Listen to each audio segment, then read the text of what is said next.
Jean-Jacques Bourdin. Bien, il est 12h11, parlons de fraude fiscale avec Pascal Saint-Amand. Paradis fiscaux, comment on a changé le cours de l'histoire. C'est le titre de votre livre aux éditions du Seuil. Nous allons parler de l'histoire des paradis fiscaux, mais vous avez vu ce plan de lutte du gouvernement qui est un peu timide, hein, non vous le trouvez qui annonce un changement de direction où on était un peu moins fort sur le contrôle fiscal, on va l'être un peu plus en rassurant les classes moyennes en disant on va pas les vous embêter, on va les taper sur les plus riches. Sur les plus riches, les ultra riches. D'abord, est-ce qu'il y a un trésor caché dans les paradis fiscaux? Il y avait et il n'y a plus. Il n'y a plus, à cause des travaux qu'on a fait au cours des 15 dernières années. On a mis fin au secret bancaire, on a changé les règles. Quand je dis on, c'est la communauté internationale, c'est les 20 plus grandes puissances mondiales avec le support de l'OCDE, qui est une organisation internationale basée à Paris, dont j'étais le chef fiscal. Et en fait, je peux vous donner un chiffre. Du fait de la fin du secret bancaire, il y a plus de 500 000 contribuables dans le monde qui ont déclaré leurs actifs qu'ils avaient en Suisse, au Luxembourg, au Caïmans, aux Bermudes, on pourrait faire une longue liste, et qui ont d'ores et déjà payé 115 milliards d'euros d'impôts. Ça, c'est déjà payé. Oui. Donc, voilà, sur des montants qui correspondaient à des centaines de milliards d'euros d'argent qui était caché et qui aujourd'hui n'est plus caché. Les paradis fiscaux existent toujours. Eh ben, c'est pour ça que j'ai écrit le livre. Pas vraiment. Alors, vous avez toujours des îles avec des palmiers et des plages et quelques avocats, mais il y a de moins en moins d'avocats offshore qui permettaient de faire des structures assez opaques parce qu'on a permis de faire progresser la transparence dans ces pays. Un exemple, un autre chiffre, je ne vais pas en donner trop, mais la Suisse, qui était connue pour son secret bancaire, eh bien la Suisse, l'an dernier, a envoyé 3 millions de comptes bancaires à 90 pays. Donc il y a 3 millions de personnes qui avaient des comptes bancaires en Suisse, qui ont toujours ces comptes bancaires en Suisse, mais ces comptes maintenant sont rapportés aux administrations fiscales. La France a reçu plusieurs centaines de milliers d'informations. L'argent qui est déposé sur ces comptes est déclaré. Maintenant, cet argent est déclaré et des impôts doivent être payés sur les revenus que génère cet argent. Oui, d'ailleurs, en Suisse, vous êtes très célèbre, Pascal Saint-Amand. En Suisse, je suis connu pour avoir fait une blacklist le 2 avril 2009. J'ai blacklisté les Suisses, ils s'en souviennent. Et ils s'en souviennent, oui.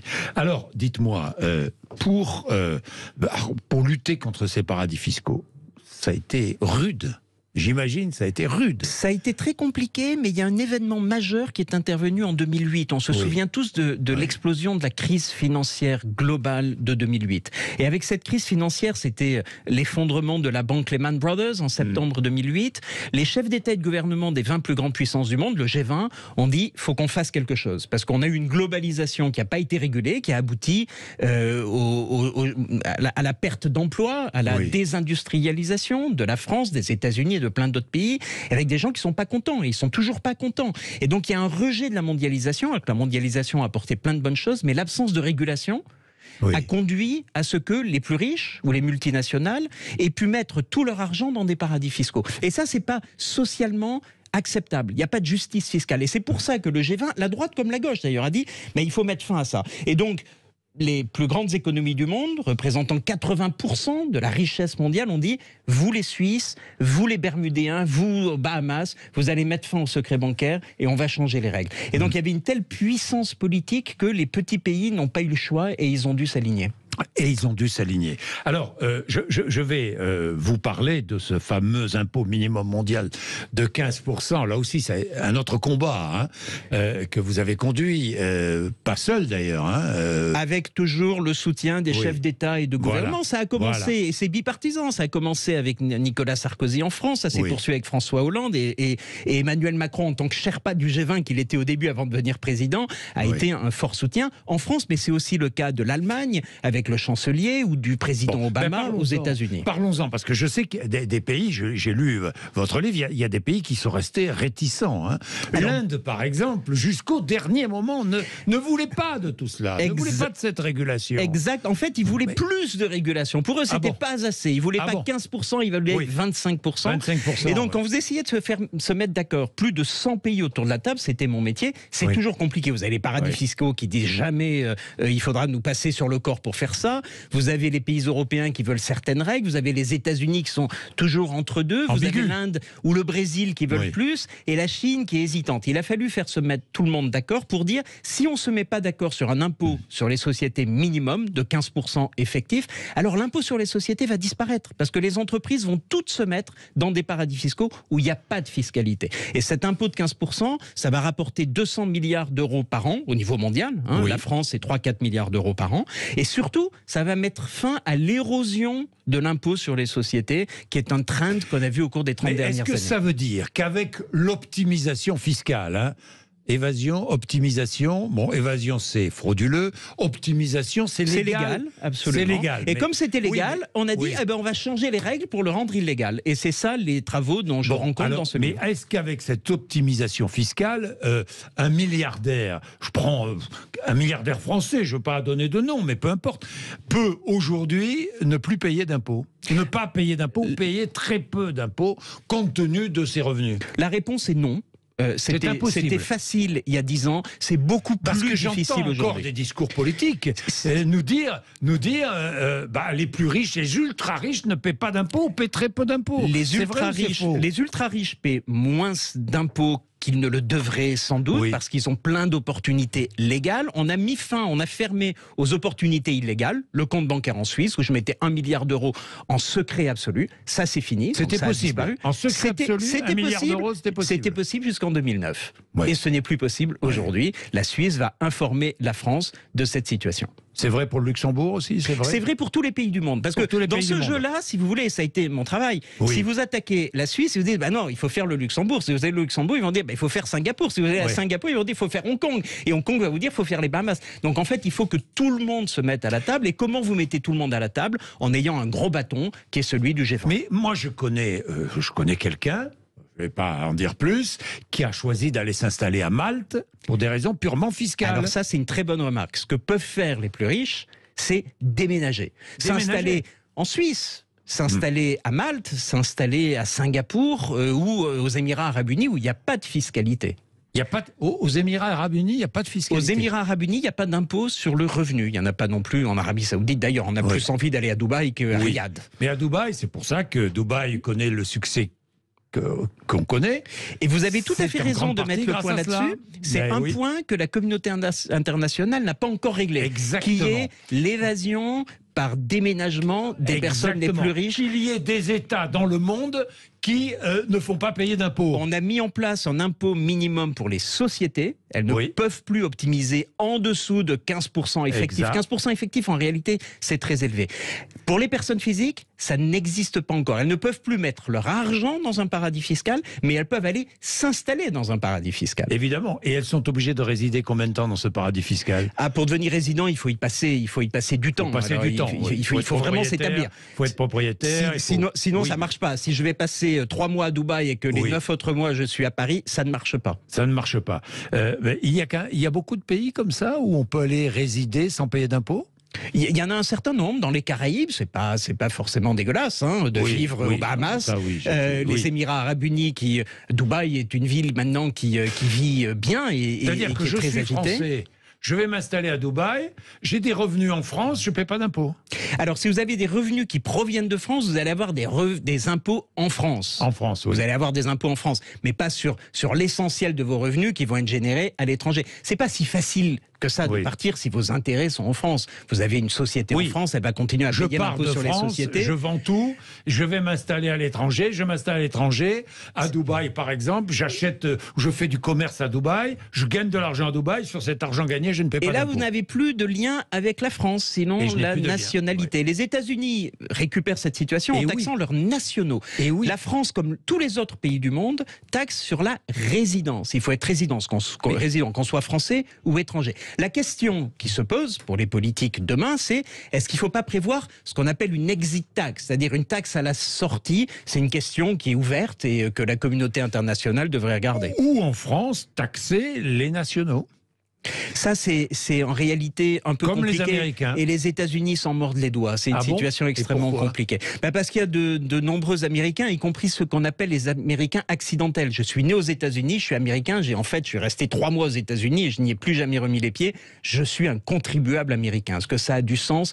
Pour ces gens-là, ça n'en a pas et ils se plaignent amèrement. Oui, je comprends.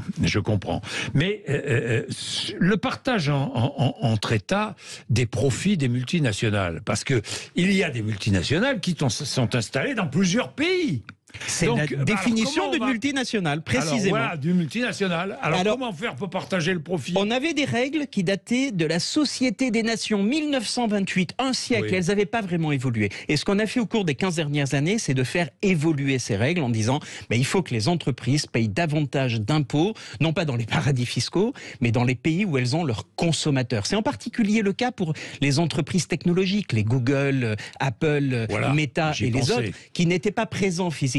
Et donc on a changé les règles, elles doivent encore être appliquées, en disant que si une entreprise fait du profit dans un pays, même si elle n'y est pas présente physiquement, qui était la vieille règle, eh bien elle devra acquitter des impôts dans ce pays. Ça, c'est l'accord du 8 octobre 2021. C'est le profit qui gère tout, quoi, qui dirige tout. C'est le profit. C'est le revenu, c'est-à-dire les ventes. Oui, dans le pays. Qui ne dirige pas tout, parce que les Américains vont vous dire, OK, vous voulez taxer Google, mais nous, on a des cerveaux qui ont conçu le moteur de recherche, vous avez des doigts qui cliquaient sur la souris pour générer. Donc, la création de valeur, elle est avec les cerveaux qui sont à Mountain View, en Californie, et qui ne sont pas à Paris où vous cliquez avec votre doigt. Et donc, la France et les États-Unis, comme les autres pays du monde, doivent se mettre d'accord sur comment on se partage les profits. Ça, c'est la théorie, mais en pratique, ce n'est pas encore le cas. Hein. En pratique, jusqu'à présent, les entreprises pouvaient localiser leurs profits avec des petits jeux juridiques dans les paradis fiscaux. Et c'est pour ça que, lorsque j'ai lancé ces travaux en 2012, que j'ai proposé au G20 d'y travailler, vous aviez 2000 milliards, il faut se représenter le chiffre, 2000 milliards de dollars de profit des grandes sociétés américaines aux Bermudes et aux Caïmans. Aujourd'hui, tout ça est fini. 2000 milliards, ça veut dire une économie d'impôts de 700 milliards de dollars qu'elles avaient faites au cours des années précédentes, parce qu'elles pouvaient localiser leur marque, leur propriété intellectuelle, alors qu'il n'y avait pas grand-chose. Ça a changé. Maintenant, vous ne pouvez plus mettre des profits s'il n'y a pas une activité réelle dans un pays. Mais je prends l'exemple d'une multinationale française. Est-ce qu'aujourd'hui, une multinationale française a intérêt à aller installer son siège social dans un pays étranger, dans un pays où la fiscalité est différente? Avec l'impôt minimum mondial de 15%, c'est fini. C'est plus possible. Et les entreprises françaises restaient en France, mais elles établissaient des filiales de financement au Luxembourg, bien sûr, mais Total, ou des filiales aux Pays-Bas, ou des filiales de distribution à Singapour. Tout ceci... C'est fini, ça. C'est pas fini, il y aura toujours des filiales, mais elles paieront au moins 15%, et donc elles ne pourront plus bénéficier des exonérations d'impôts qui existaient jusqu'à présent. Mais 15%, c'est moins qu'en France.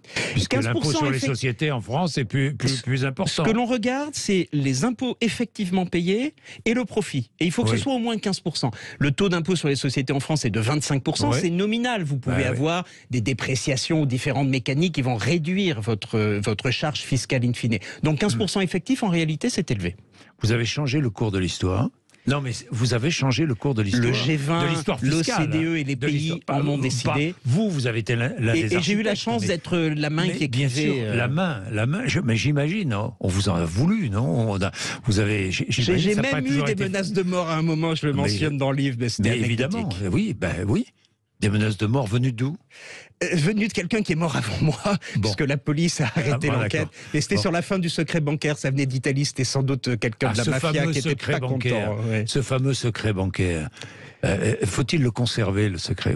Il est mort, le secret bancaire. Le vrai sujet maintenant, c'est de travailler contre le blanchiment d'argent, parce qu'il n'y a plus de fraude fiscale, mais il y a toujours du blanchiment d'argent. Il y a toujours des criminels. C'est une fraude fiscale aussi. Sauf qu'hier, on pouvait cacher son argent de façon tout à fait digne en allant serrer la main d'un banquier à Genève. Demain, aujourd'hui, il faut aller voir un avocat véreux dans une juridiction qui n'a aucune régulation, et le danger de perdre la totalité de son argent est très élevé, ce qui est pas du tout le cas. Il est plus difficile aujourd'hui de blanchir son argent qu'avant, c'est plus difficile. Blanchir d'argent, ça coûte plus cher, c'est toujours possible, il y a toujours des trafiquants de drogue et des autres, mais on n'est plus dans le domaine de changer la politique, les règles, mais dans le domaine de la police, c'est d'appliquer les règles. Oui, là on est dans le domaine de la police. En tout cas, la fraude fiscale a très fortement diminué. Elle existe toujours, il y a toujours des gens qui prennent de forts risques, mais hier c'était un jeu facile, sans danger, aujourd'hui c'est un jeu coûteux et difficile.